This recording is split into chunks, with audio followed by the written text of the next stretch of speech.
So, my name is John Trix. I am the fitness coordinator for the University of Houston Downtown Sports and Fitness Department. Essentially, I oversee the personal trainers, the group fitness instructors, anything health and wellness related on campus. I'm going to be involved in it. So if you guys ever see me, say hi. If you have any questions about anything that I'm going to talk about today or anything health or wellness or fitness related, always feel free to ask. I love having conversations with students and helping you guys, figure out the answers to those questions you may have. How many of you are in a health-related major or field? So the majority? Cool. How many of you are in Rhonda's class? And what class? The PE class? Either PE class, some, and then health, politics, and policy for others. Okay, awesome. All right, so topic today is going to be avoiding the freshman 15. I put that in quotes. How many of you have heard the term freshman 15 before? So a good number of you. All right, cool. Does anybody know where that term actually came from, or why it's called the freshman 15, or what it refers to? The pounds. Yeah, 15 pounds. So the hypothesis that everybody gains 15 pounds their first year of college, right? Yeah. Did anybody gain? How many people are freshmen? So we have one freshman. Everybody else has already been through a year of college. How many of you gained 15 pounds your first year of college? Besides Lorenzo. Nobody? Really? All right, cool. That's good. So that's kind of what we're going to talk about today, and go over I'm going to go over a little bit of statistics and stuff because they've actually done studies on this topic. The term freshman 15 actually came, I believe it was from like a news story. They just kind of took it and ran with it because the alliteration sounds better than the freshman 20 or the freshman 7 or something like that. So it just sounds better. That's why they kind of took it and ran with it, and that's why it became so popularized. So as you can see here, a study at Auburn University found that only 5% of freshmen actually gained 15 pounds in their first year. Another study published in the Journal of American Dietetic Association suggested that the average female gains 5 pounds in her first year. A study from Utah State University found that 25% of freshmen, both men and women, gain an average of 10 pounds during the first year, or their first semester, sorry. At Rutgers, their study found that 75% of students gained an average of 7 pounds from eating approximately 112 extra calories per day. And then freshmen, Cornell University study found that freshmen gained an average of 4.2 pounds during the first 12 weeks of school. So these have all been studies done by very large scientific universities, and they've been published. I just got these facts off of WebMD. So these have all been published in journals. So you can account to their truth. So what is the freshman 15? As we just showed, it's an arbitrary number. That one study said only 5% actually gain 15 pounds. Now, there is a correlation between weight gain and incoming college students. Roughly 70% of students do actually gain weight in college. And there's a multitude of reasons that can cause this weight gain. We're going to go over a few of those reasons, and then we're going to talk about ways to avoid them, ways to potentially help set yourself up for a successful, healthy lifestyle. Not just avoiding weight gain during college. So some weight gain is normal in college. Your body is still going through some hormonal changes, growth. I know people who grew inches taller during college. So there is some leeway there to gain weight. So if you automatically gain weight in college, do not freak out about it. It's not a big deal. It's actually relatively normal, as you can see. The big reason that a lot of people do gain weight in college is they develop poor patterns. Poor exercise patterns, poor sleeping patterns, poor eating patterns, and we're gonna go into those. Actually, I think that's what so the next slide already had that. So the causes are poor eating habits, excess stress, poor sleep habits, you become less active, And then, typically when you become 21, that is where alcohol becomes a factor in your nutrition intake or your diet.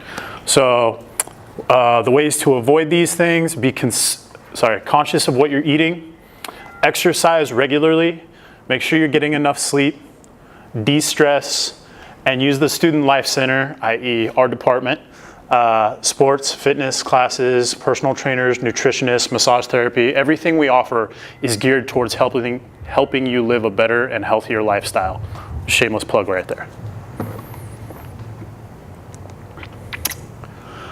And I've got some fun videos for everybody that we're going to go through. Hopefully they kind of get you guys awake. So poor eating habits. So I myself actually haven't even eaten downstairs in the cafeteria. I've only walked through it. I usually bring my own food.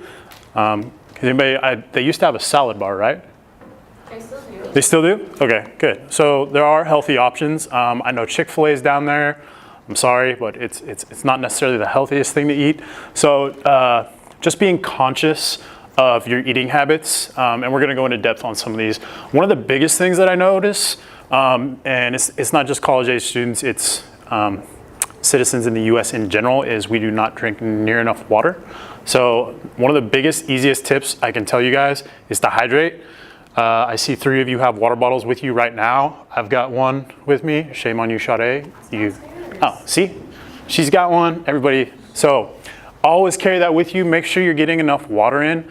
Especially living here in Houston, I'm sweating right now, and we're standing inside an air-conditioned building. I also ran up 3 flights of steps, but hydrate, hydrate, hydrate. Your body actually, the respiration rate, you lose a lot of liquid even if you're not exercising. If you are exercising, which you should be, make sure you're getting in even more water. It helps with a lot of factors, reducing stress, helping keep weight off, helping you sleep better, everything. Let's see, developing poor eating habits. So hopefully this video will play. Portion sizes. Has anybody else ever been outside the U.S., traveled at all, and eaten anywhere else in the world? Yeah, a few of you. How are their portion sizes compared to ours? A lot smaller. A lot smaller, like less. So I used to have Italian neighbors, and we went over there. Italian, that's for family though. We had 5-course meals when we would go visit them. Well, you're fancy. And the Mexicans have a huge meal too. They'll make 20 tortillas for 10 people or 5. And they're making more tortillas and big pot of, I don't know, pozole. I'm yeah, they eat a lot. Yeah, but for the most part, the U.S., we have much, much larger portion sizes. How many of you guys watch Parks and Rec? Really? Man.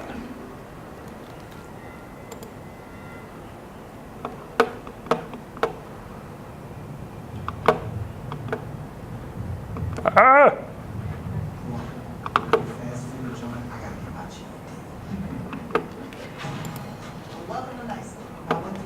Sorry, there's an ad.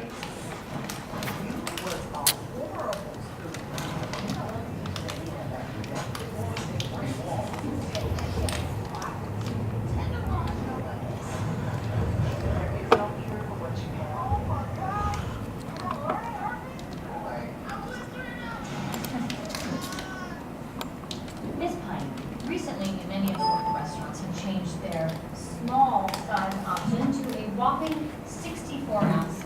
That's correct. And it's great for the consumer. More bang for the buck.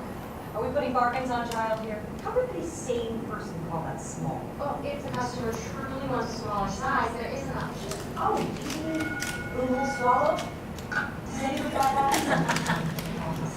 But they're not very popular. Between early and more is 64 ounces.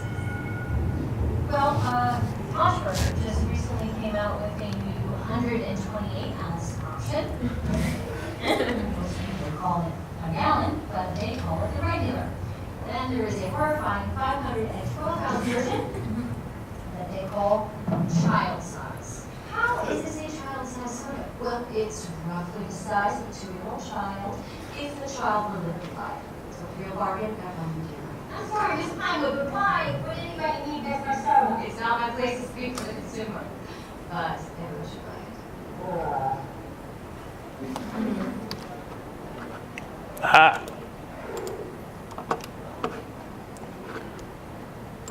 All right, so has anybody seen that show before? No, cool. So you guys get where I'm going with that though? How many people like notice when McDonald's has like their large, or maybe I'm too old, you guys might not remember, but a large used to be 24 ounces and now it's 64 for $1. You know, that's, yeah? Yeah, I went a couple weeks ago. Yeah, you know how big their regular cup is. It's like the size of the 64. That was A small child? yeah. Yeah, so as you see, portion sizes gets escalated quickly, especially when it comes to soda. Yeah, I've got another deal on energy drinks and pop. So portion sizes, just be wary of that, especially when it comes to soda, energy drinks, pop, stuff like that. That's a lot of empty calories. A great tip for avoiding excess calories is try not to get in calories in liquid form, because they're a lot easier to get in. They also are typically not as nutrient dense, i.e. they're not as good for you. Let's see, energy drinks and pop are a staple on any college campus. You guys are cramming for finals, you gotta stay awake. You know, I was in college once too, believe it or not, I know how it goes. Just be mindful of that stuff. The amount of sugar and chemicals that goes into those things is insane. It's been compared to like liquid meth before, just the effects it can have on your body. That same thing goes with junk food. So I know you guys walked in through this little, we'll call it snack bar area right out here. You guys know what's in the vending machines there? Was there anything healthy? No? Nothing? What?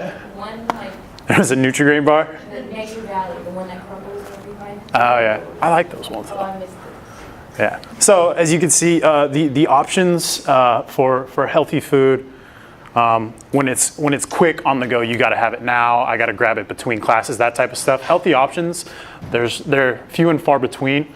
So definitely just trying to be conscientious of that and planning ahead. I can't stress enough how big planning ahead for snacking and stuff like that is.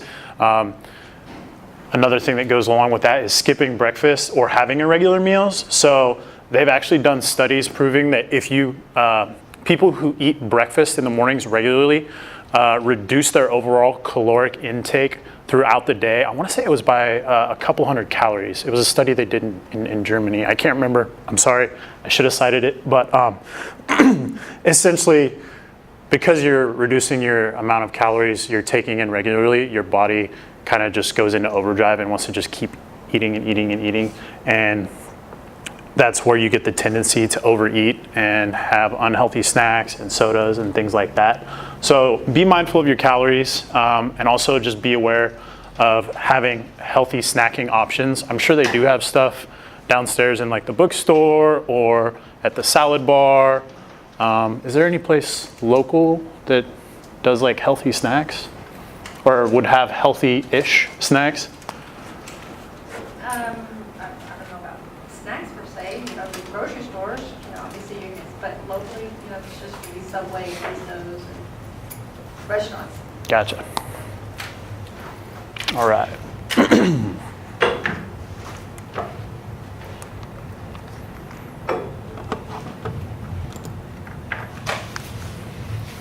Excess stress. So college can be kind of stressful. Who gets stressed out about schoolwork, about, I don't know, life, work, jobs, relationships, everything? So excess stress can be a huge factor actually when it comes to gaining weight. The effect it has on your hormones and on your body is really detrimental. So some of the key factors you need to do is recognize stressors, things that stress you out, that make you uneasy, make you uncomfortable, taking time to relax after you recognize those things, and making sure you are, controlling that, for lack of a better term. Time management. So being on top of your class schedule, your work schedule, your social life, any other obligations you may have outside of school, work, family, etc. Making sure you're on top of that stuff. I can't stress enough how much that will help things run smoothly and help reduce the stress in your life and help you take time to relax. You should actually schedule time for recreation, for play, for meditation if that's what you're into. All different types of stuff. It doesn't really matter what it is. Making sure you take time for yourself is a key to reducing stress in your life. As I mentioned before, it's directly linked to weight gain. I have another little funny clip. It's kind of about recognizing stressors. Does anybody watch The Office?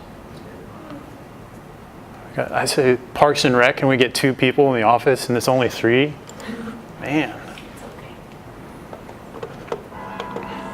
Now, T-Mobile has unlimited for the rest of us. Unlimited for you, for everybody's on the floor, any style like me. Oh my God, if you're wearing a dress, please keep your knees together. Nobody wants to see that. My goal is to make this office as peaceful a place for Stanley Hudson as I can. I think sounds have a lot to do with that. Here are some downloaded peaceful sounds.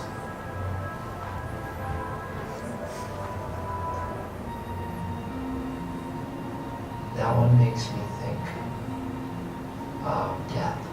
Kind of nice. It is a beautiful, sunny day as we walk through the meadow. It is very spiritual, relaxing, and there are flowers, and it is sunny and beautiful. Now, up ahead, a castle. Distance. Walk up toward the castle. And inside the castle are 4 men. And each of them, none of them have shoes. And they give you a funny cigarette, and you feel even more relaxed. And then you want ice cream. You want a big bowl of ice cream. So what kind of ice cream do you want? Yell it out. Chocolate monkey. Too expensive. Racism is destined. You can have any kind of ice cream you want. What do you want? What's that? People, please, I told you to get rid of the cell phones. It's a biofeedback machine. Oh, okay. What is that? It works good when my stress level goes up so I can try to calm down. You get stressed. Yes. During our relaxation exercise. Let me get you some water. I'll have that. Here we go. So, Michael, would you step back, please? All right. Go further. Okay.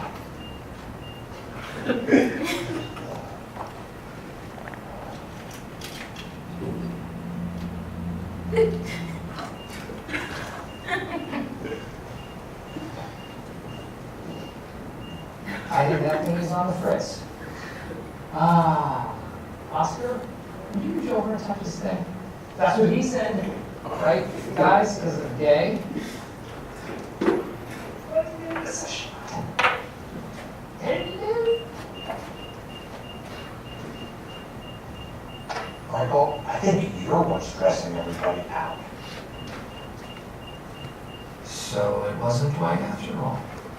Looks like I'm the killer. Never expected you're the killer. It's a great twist. Great twist.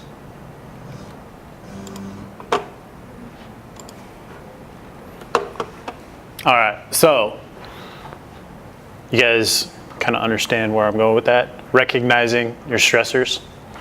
Can anybody tell me something that stresses them out? I know like school's just getting started or something like that. Just throw out something general that everybody can relate to. Work. Work? Bills? Work? Traffic? Traffic? Yeah. I haven't been here very long, but the traffic is a little intense every once in a while, for sure, for sure. See, so she's already figured out her method for dealing with traffic so she doesn't rear end somebody and cause an even bigger accident. So it's all about recognizing your stressors. I'm not saying you should walk around with one of those little biofeedback things that beeps every time you freak out. But make sure you're taking time to relax and recognize things that do stress you out, and understanding that you can control that by doing deep breathing exercises, meditation, working out, playing sports, or even just taking time to read or time to yourself. There's a lot of different ways. We offer massage therapy over at the rec. So if you're feeling stressed out, especially during finals week, come get a massage. I guarantee it'll help. Poor sleeping habits. How many of you have pulled an all-nighter while in college? Several, all the time. I would sleep in the library sometimes during finals week on the floor when I could find time to do so. Like that's what I did, not knowing that was actually way worse for me than getting a good 6 to 8 hours of sleep and actually studying. It's just what everybody around me was doing, so that's what I thought I was supposed to do. It's not the case at all. 70% of college students don't get enough sleep. The recommended hours is 8 to 10. How many of you guys get 8 to 10 hours of sleep a night? Yeah, I try to. It just kind of depends, you know. So that's the recommended amount. So if you're not getting towards that, you should try it and see if you don't start feeling better about everything else. Stress, school, everything else. Don't nap too much. How many of you have heard that actually excessive napping can throw off your normal sleeping schedule? Yeah. How many of you have taken a nap and what was supposed to be 15, 20 minutes turned into 3 hours and then you couldn't sleep that night? Yeah, everybody? Yeah, I know that feeling. So try and be conscious of that type of stuff. You know, they've done studies that a 15 to 20 minute nap here or there has been proved beneficial to improve brain function, cognitive ability, and stuff like that throughout the day, alertness, everything. But if you go much over that 20, 30 minute mark, you'll go into REM sleep and it'll decrease. So just be wary of that. Don't nap too much or it'll throw off your regular sleep schedule. Make sure you are on a regular sleep schedule. So trying to go to bed and get up at the same time every day. Our bodies are actually very, they want to get in a rhythm or in a system. They like regularity, especially when it comes to sleeping, eating, exercise, just how we function in general. So, sorry. Making sure you get on a regular sleep schedule where you get up roughly at the same time every morning, go to bed at the same time every night. It's really going to help reduce stress. It's going to help you sleep better and longer. You're going to be able to get into that REM sleep a lot quicker. Your body's going to be accustomed to it more, even on the weekends, which I know can be difficult because I know you guys have social lives, you have jobs outside of this that may throw off those factors. But just being conscious of that throughout the week and on the weekends or on days when you do or don't have class, that's going to make a big difference, is just keeping things regular. Avoiding caffeine in the evenings. How many of you have caffeine in the evenings? Sometimes? I'm addicted to tea, so. You're addicted to tea? What about like tea that doesn't have caffeine? That's a thing. It is a thing. I drink, I had like green tea. See? That's too bad. way less caffeine though than normal tea. Still not the best thing to have. How many of you take pre-workout in the evenings before you lift or exercise or whatever? Pre-workout? No? You? Pre-workout? No? No pre-workout? I see you in there in the afternoons working out all the time. I took a sleep. Huh? All right. I've gotten away from using caffeine in the afternoons just because I know it definitely affects my sleep schedule. Looking back, like I used to work out in the afternoons and I would take pre-workout or stuff that was very, very highly caffeinated in the evenings, and then I would lie in bed tossing and turning trying to figure out why I couldn't sleep at night, which seems kind of stupid of me looking back knowing what I know now. So it's just something you should try to avoid in general. Maybe set a time limit for yourself, like no caffeine after 3 o'clock in the afternoon, and see if that doesn't, help you at all. A lot of this stuff, like I said, is going to be about changing your habits and doing little things that hopefully can help you adjust and live a healthier lifestyle overall, that all kind of feed back into avoiding that initial weight gain in college. Avoid TV before bed, i.e. video games. How many people play video games? I thought you were raising your hand. I was about to be like, what?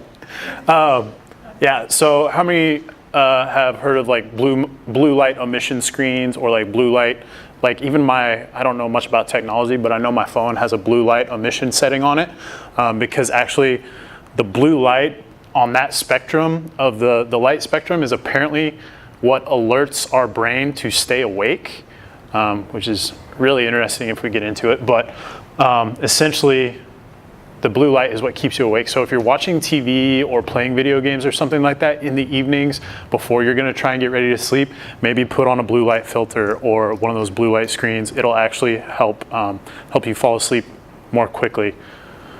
And then, if this is the right video.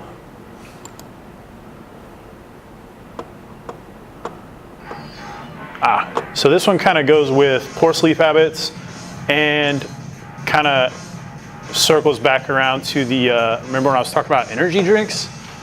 So this is a satirical ad that if energy drink companies told the truth.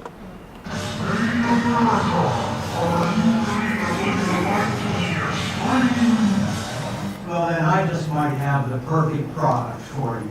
I'm Roger, and this is a youth. Edgy, isn't he? Does he make you feel insecure? Why not try a metal tube of caffeinated sparkling chemicals?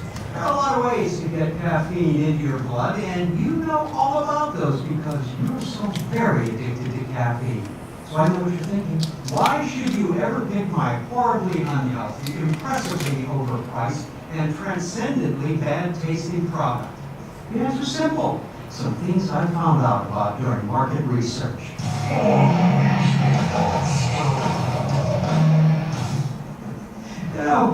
People make fun of middle-aged millionaire white men in suits for not knowing what's cool, but frankly, I think we nailed it. And loose, bruh. And very loose, Anthony.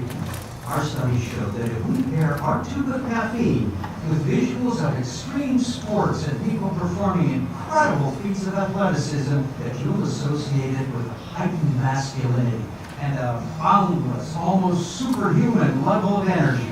If you want to transform yourself into a white-hot ball of explosive energy, you'll chug a few of our metal cylinders of poison. Even if they do taste like a bunch of sweet tarts that got peed on. That's it. It's accurate. That's the taste. Extreme taste and extreme chemicals. I like coffee and tea, which are totally natural stimulants humans have been enjoying responsibly for thousands of years. Portland's metal tube of caffeinated sparkling chemicals is jam-packed with fancy words like taurine, ginseng, and vitamin B12. Of course, none of these things give you energy or really do much of anything. And one of them is almost certainly a spelling error on the label. The only important ingredients are the caffeine and the sugar. And of course, there's less caffeine than you get in a cup of coffee and less sugar than you get in a bottle of soda. And we're being nitpicky here. The caffeine doesn't really give you energy either. It just blocks the receptors in your brain that are supposed to know how tired you are.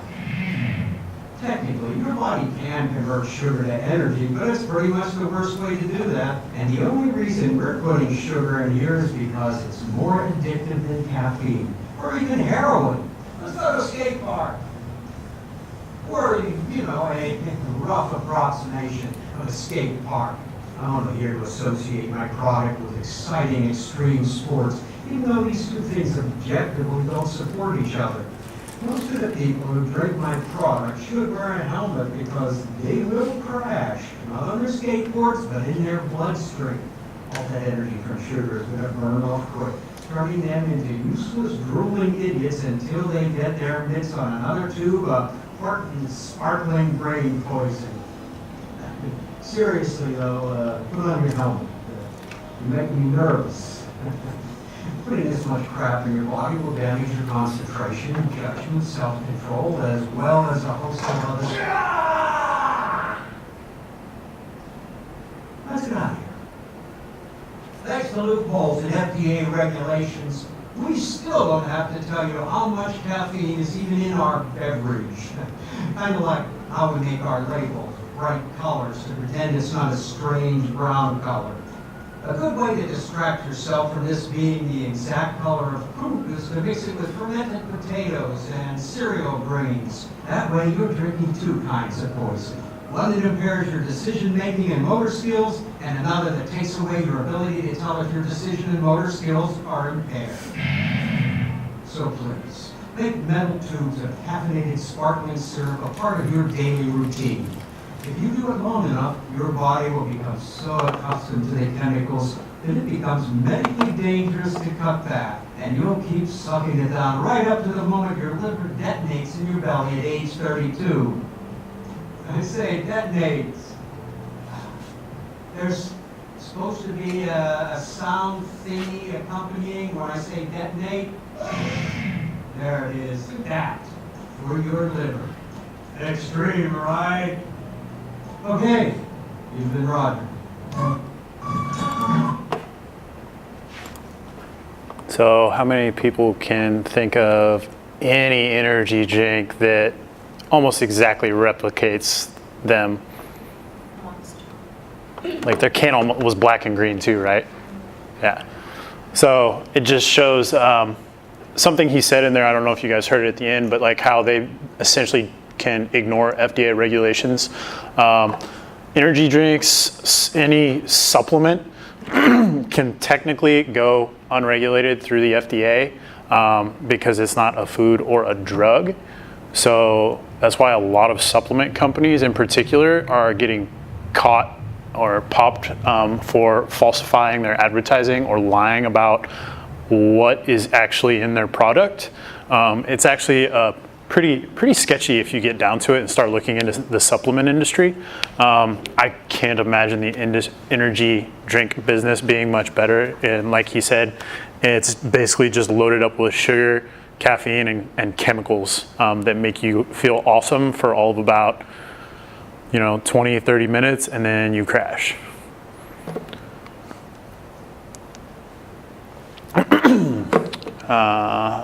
I think this personally is one of the biggest contributing factors to weight gain for college students. Just from what I saw while I was in college and what I've seen since working at universities. How many of you played sports in high school or before that? Only 3 people? 4? How many of you play sports regularly now? Not sports, but the gym. But there's no like organized sport club or thing that you show up to on a regular basis. Like back in high school, you had practice every day after school, workouts in the mornings, all that stuff.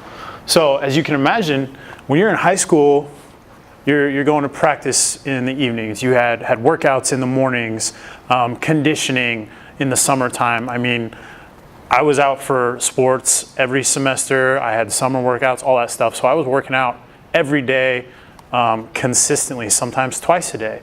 So you go from all of that exercising, all of that physical activity, and then I know some schools still have like a PE class or a weight class in high school.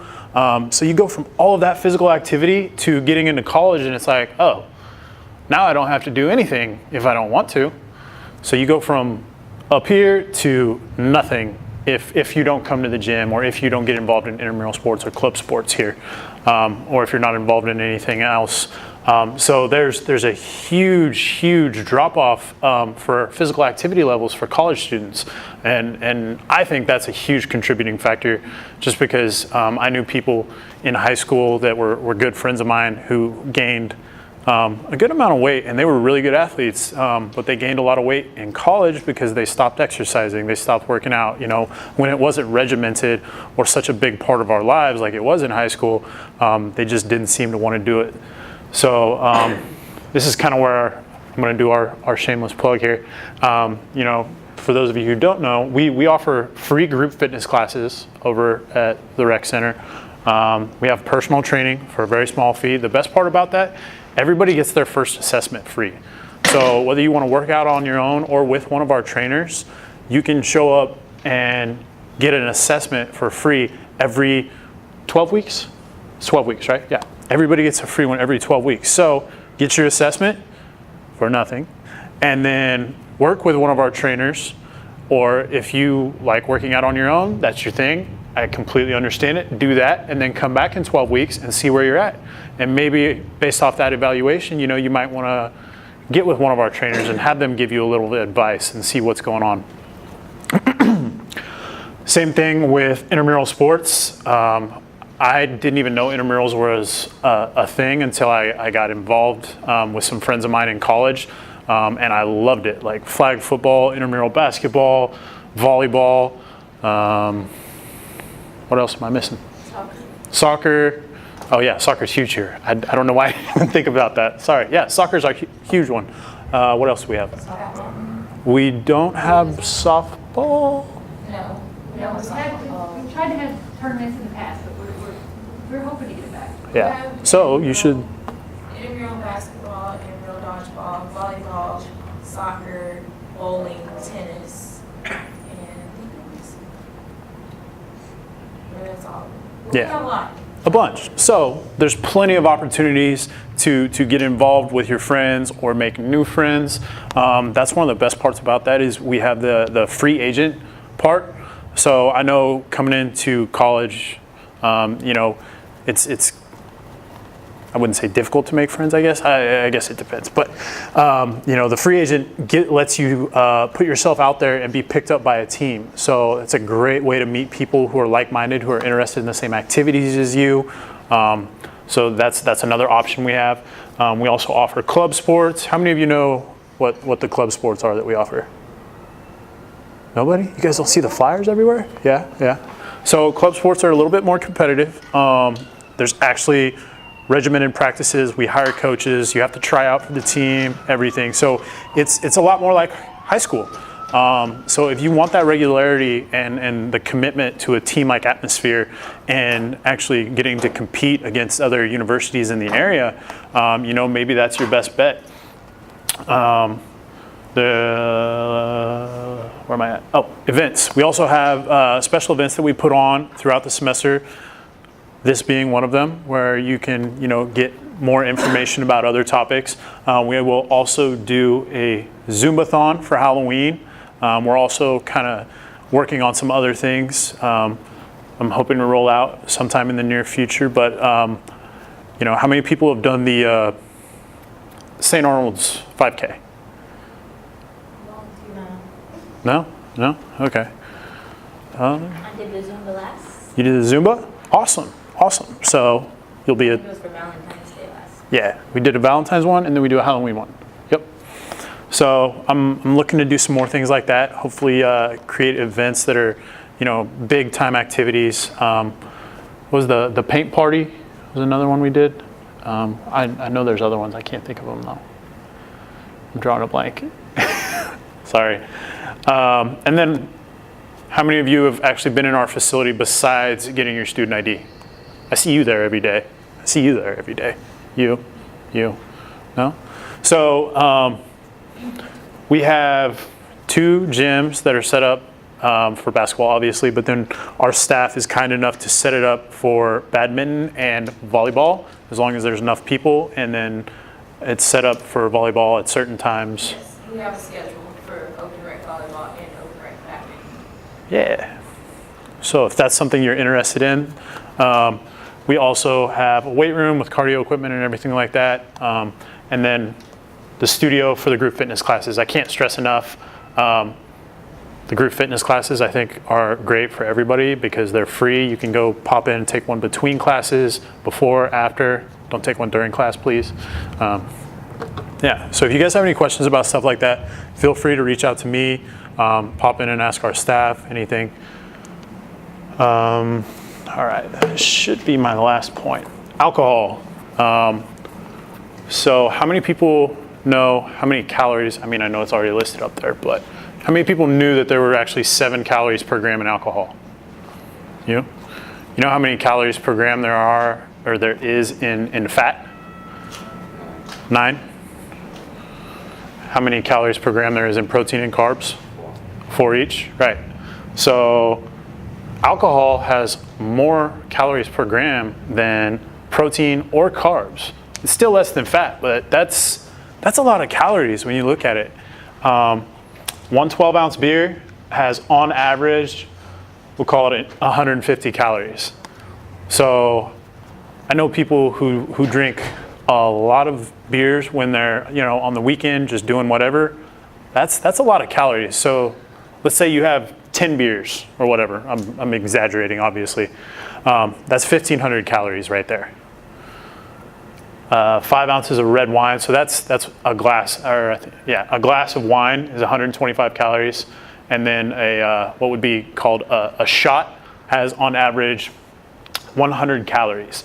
So there's actually a lot of calories that goes into alcohol consumption, which tends to spike while people are in college. So that's just something else to be conscious of.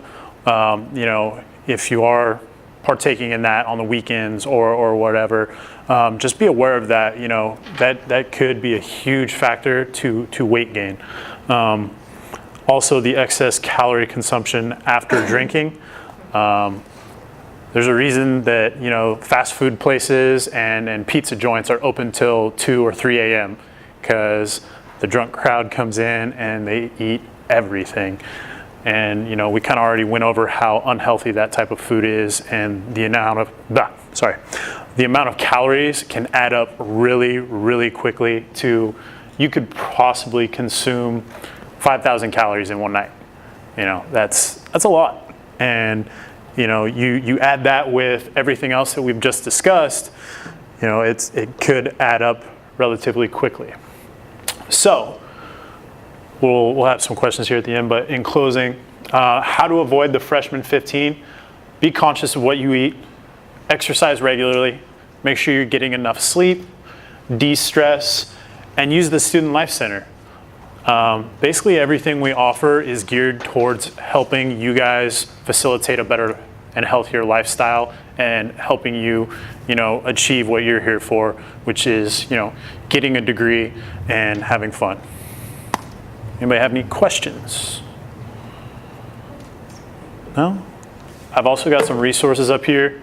This is our website. You can just Google UHD Sports and Fitness.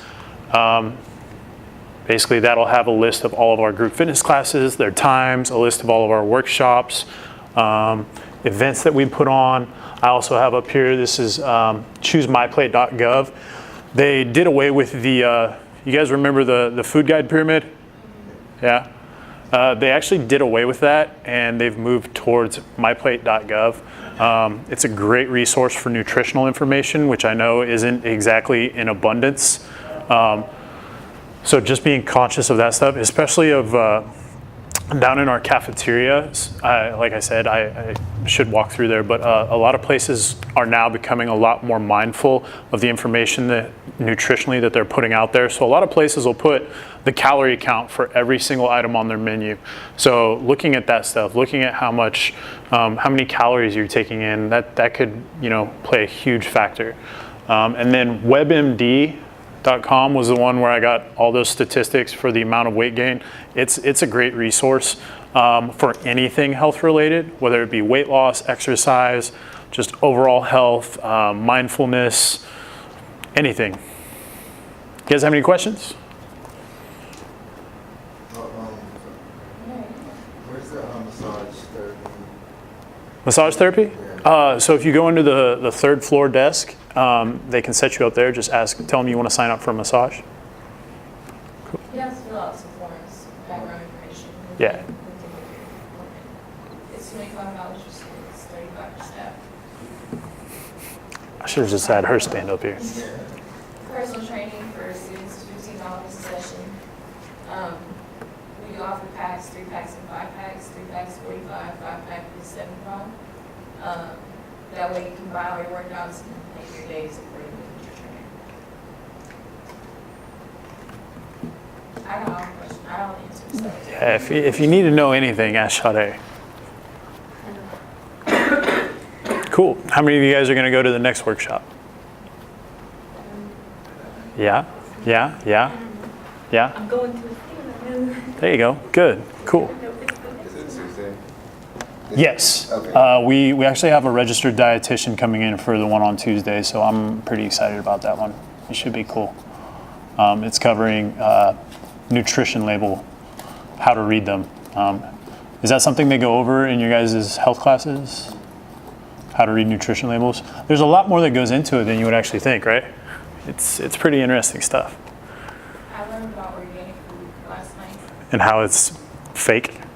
Basically, if something says that it's 100% organic, 95% of the stuff in the product is organic. The other 5% is like, I don't know, like whatever. It just came from wherever. Yeah. Interesting. Like calorie counts, and there's like 0.3% calories in food. Mhm. Say 0 calories. Well, and the interesting thing is that kind of stuff can change, like, you know, with the myplate.gov, the pyramid and all that stuff. So that stuff is constantly changing, because that's one thing that I love about exercise science and nutrition. In comparison to other sciences, it's still relatively new, and new stuff's being discovered all the time. So there's always new research and interesting stuff coming out. So definitely be mindful of that and stay on top of it, and you guys are going to do great. Any other questions about the freshman 15 or how to avoid it? You guys feel smarter after this? Cool. That's all I have for you today. If you guys have any questions or want to know anything else, I'm always free to talk. Cool. Thank you guys for coming. I appreciate it.